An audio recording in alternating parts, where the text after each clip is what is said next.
दशक टु श्लोक 7 एवं भूत तया हि भक्त्यभिहितो योगस्स ಸ ಯಾಕೆ ಒತ್ತಿಲ್ಲ ಆದರೂ ಒತ್ತಿ ಹೇಳಬೇಕು. ಯಾಕಂದರೆ ವಿಸರ್ಗ ಪಕ್ಕದಲ್ಲಿ ಸ ಅಥವಾ ಫ ಬಂದಾಗ ಒತ್ತಿ ಹೇಳಬೇಕು. ಯೋಗಸ್ಸ ಯೋಗ ಫ ಅಂತ ಬರುತ್ತೆ. ಸೊ ಸದ್ಯಕ್ಕೆ ಸ ಬಗ್ಗೆ ಹೇಳ್ತಾ ಇದ್ದೀನಿ. ಯೋಗಸ್ಸ ಯೋಗ ದ್ವಯಾತ್ ಕರ್ಮಜ್ಞಾನ ಮಯಾದ್ ವೃಷೋತ್ತಮತರೋ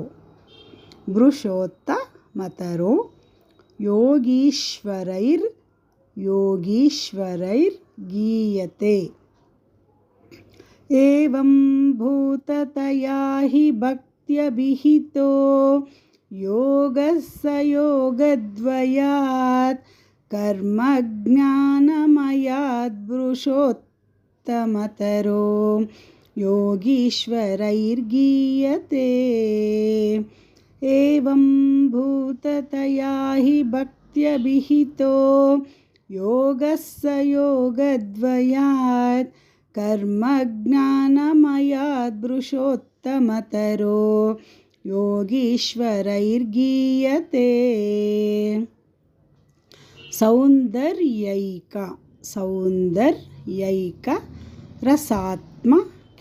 रसात्मके त्वयि खलु प्रेम प्रकर्षात्मिका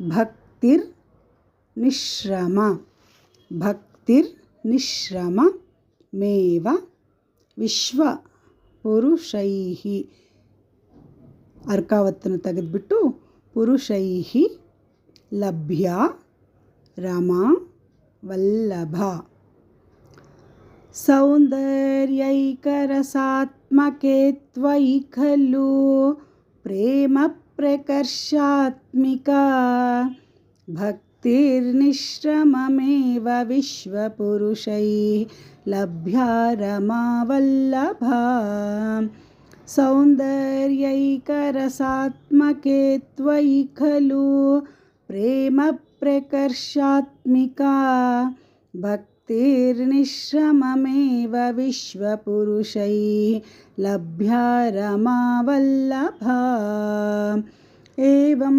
भूततया हि भक्त्यभिहितो योगस्य योगद्वयात् कर्मज्ञानमयाद् वृषोत्तमतरो योगीश्वरैर्गीयते सौन्दर्यैकरसात्मके त्वयि खलु प्रेम प्रकर्षात्मिका भक्तिर्निश्रममेव